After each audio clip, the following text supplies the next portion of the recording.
Hello అండి. Welcome back to measure hand stitch. ఇవాల్టి క్లాస్‌లో అయితే మనము టైప్స్ ఆఫ్ హ్యాండ్ స్టిచెస్ గురించి నేర్చుకుందాము. ఈ వీడియోలో క్లియర్‌గా చూపిస్తానండి నేను మీకు. ఇక్కడ కనిపిస్తున్నాయి కదా! ఇవైతే మనం నేర్చుకోబోయే హ్యాండ్ స్టిచెస్. సో, ఫస్ట్ మనకి 2 టైప్స్ అయితే ఉంటాయి. ఒకటి రన్నింగ్ స్టిచ్ ఉంటుంది. ఇంకోటి డయాగనల్ బేస్టింగ్ ఉంటుంది.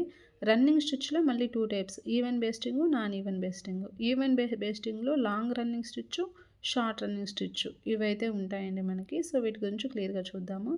ఫస్ట్ మనం స్టిచ్ చేసేటప్పుడు మనకి ఫ్యాబ్రిక్ రైట్ సైడ్ ఏది, రాంగ్ సైడ్ ఏది అనేది తెలియాలి కాబట్టి, ఇక్కడ మీకు ఈజీగా ప్రతిసారి చెప్పడం కన్‌ఫ్యూజన్‌గా ఉంటుంది. అర్థం అవ్వడం కోసం రైట్ సైడ్, రాంగ్ సైడ్ అనేది నేను ముందే ఇలాగైతే రాసి పెట్టాను.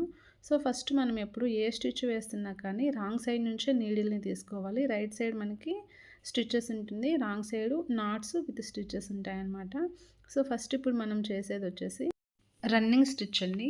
రన్నింగ్ స్టిచెస్ అనేవి ఎలా ఉంటాయి అంటే, మనం వేసే స్టిచ్ సైజు, మనం తీసుకునే గ్యాప్ సైజు కూడా 2 ఈక్వల్‌గా ఉంటాయి. అంటే ఇవి నార్మల్ స్టిచ్చింగ్ అనమాట. అన్నిట్లో ఇలాగే ఉంటుంది. మనం హెమ్మింగ్స్‌లో ఎక్కువగా ఇలాంటి గ్యాప్స్‌ని యూజ్ చేస్తూ ఉంటాము.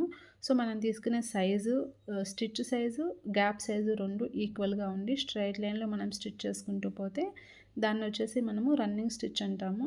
ఏ స్టిచ్‌కైనా సరే లాస్ట్‌లో స్టిచ్ ఎండ్ అవుతుంది అన్నప్పుడు మనము రాంగ్ సైడ్‌కి నీడిల్‌ని తీసుకొని అక్కడ చిన్న నాట్ అయితే ఇలాగ వేసుకోవాలి. నాట్స్ అనేవి చాలా కేర్‌ఫుల్‌గా వేసుకోవాలండి.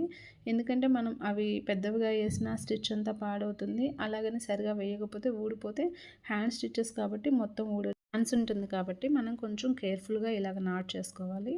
సో, ఇదండి. ఇదొచ్చేసి running stitch. Front side, back side అంటే రాంగ్ సైడు, రైట్ సైడు 2 సైడ్‌లు ఈక్వల్‌గానే ఉంటుంది. కాకపోతే రాంగ్ సైడు నాట్స్ అనేవి ఉంటాయన్నమాట. ఇప్పుడు మనము ఈవెన్ బేస్టింగ్‌లో 2 టైప్స్ అనమాట. లాంగ్ స్టిచ్చు, షార్ట్ స్టిచ్చు ఇవి 2 నేర్చుకున్నాము. ఈవెన్ బేస్టింగ్‌లో లాంగ్ స్టిచ్‌కి, షార్ట్ స్టిచ్‌కి తేడా ఏంటంటే మనం తీసుకునే గ్యాపు, స్టిచ్ సైజు 2 ఈక్వల్‌గానే ఉంటాయి. కానీ లాంగ్ స్టిచ్‌లో స్టిచ్ అనేది పెద్దగా ఉంటుంది. షార్ట్ స్టిచ్‌లో స్టిచ్ అనేది చిన్నగా ఉంటుందనమాట. అవే అండి, అంతకుమించి డిఫరెన్స్ అయితే లేదు. మనకి రన్నింగ్ స్టిచ్ లాగే ఉంటుంది. కాకపోతే స్టిచ్ సైజ్ అనేది వ్యారీ అవుతుంది. సేమ్ స్టిచ్ సైజు, గ్యాప్ మాత్రము ఈక్వల్‌గా ఉంటేనే దాన్ని ఈవెన్ బేస్టింగ్‌లో లాంగ్ స్టిచ్ కింద అండ్ షార్ట్ స్టిచ్ కింద మనమైతే తీసుకుంటాం అన్నమాట. చూస్తున్నారు కదా! ఇలాగా లాంగ్ స్టిచ్ ఏమో పెద్దగా ఉంటుంది సైజు. ఇది వచ్చేసి రన్నింగ్ స్టిచ్చు. ఇది లాంగు అండ్ ఇది షార్ట్ స్టిచ్. ఇవన్నీ కూడా ఫ్రంట్ సైడ్, బ్యాక్ సైడ్ ఒకేలా ఉంటాయి. ఓన్లీ రాంగ్ సైడ్ నాట్స్ ఒక్కటే ఉంటుంది. అదే తేడా అండి మనకి. ఇప్పుడు సెకండ్ వచ్చేసి నాన్ ఈవెన్ బేస్టింగ్ నేర్చుకున్నాము. నాన్ ఈవెన్ బేస్టింగ్‌లో ఎలా ఉంటాయంటే స్టిచ్ మనం ఎంతైనా తీసుకోవచ్చు. చిన్నది తీసుకోవచ్చు, పెద్దది తీసుకోవచ్చు, మీడియం తీసుకోవచ్చు. అది మన ఇష్టము. ఇక్కడ డిఫరెన్స్ ఏంటి అంటే స్టిచ్ సైజ్‌కి, గ్యాప్‌కి డిఫరెన్స్ అనేది ఉండాలన్నమాట. స్టిచ్ సైజ్ అయితే పెద్దగా ఉండొచ్చు, ఎలా అయినా ఉండొచ్చు. కానీ గ్యాప్ మాత్రం కొంచెమే ఉండాలండి. ఇక్కడ కనిపిస్తుంది కదా! స్టిచ్ సైజ్ అనేది మనం మీడియంగా తీసుకున్నాము. గ్యాప్ మాత్రం చిన్నదిగా తీసుకున్నాము. So, A type of non basting stitch చేయాలి అన్నా సరే మనము ఇలాగా గ్యాప్ అనేది తక్కువ తీసుకోవాలన్నమాట. ఇలాగా స్టిచ్ సైజ్ కంటే గ్యాప్ తక్కువగా ఉండేదాన్ని మనము నాన్ ఈవెన్ బేస్టింగ్ అంటాము. ఇక్కడ రాంగ్ సైడు, రైట్ సైడు ఒకేలా ఉండదండి. రాంగ్ సైడ్ స్టిచెస్ అనేవి చిన్నవిగా ఉంటాయి. రైట్ సైడ్ కొంచెం పెద్దవిగా ఉంటాయి. సో, ఇప్పుడు మనం వచ్చేసి డయాగ్నల్ బేస్టింగ్ చేద్దాము. డయాగ్నల్ బేస్టింగ్‌కి ముందైతే అటొక లైను, ఇటొక లైను ముందు స్ట్రెయిట్ లైన్స్ అయితే డ్రా చేసుకోవాలి.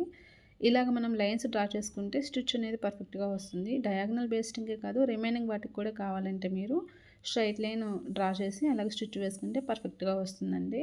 ఇప్పుడు మనము ఈ ఎడ్జ్ నుంచి ఆ ఎడ్జ్‌కి ఇలాగ డయాగనల్ ఫామ్‌లో అయితే మనం స్టిచ్ చేసుకోవాలనమాట. ఇలాగ చేసేదాన్ని మనము డయాగనల్ బేస్టింగ్ అని అయితే అంటాము. కనిపిస్తుంది కదా! సో, ఇవండి. ఇదొచ్చేసి diagonal basting and non even basting stitches అనమాట.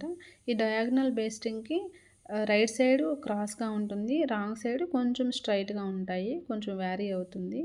ఇవన్నమాట మనం ఇవాళ నేర్చుకున్న స్టిచెస్ మొత్తం కూడా. ఏమేమి నేర్చుకున్నాము అంటే రన్నింగ్ స్టిచ్చు, ఈవెన్ బేస్టింగ్‌లో 2 types and non even basting, diagonal basting. ఈ వీడియో గనుక మీకు నచ్చినట్లయితే లైక్ చేసి, షేర్ చేసి, సబ్స్క్రైబ్ చేసుకోండి. మరొక వీడియోతో మీ ముందుకు వచ్చేస్తాను. Until then by.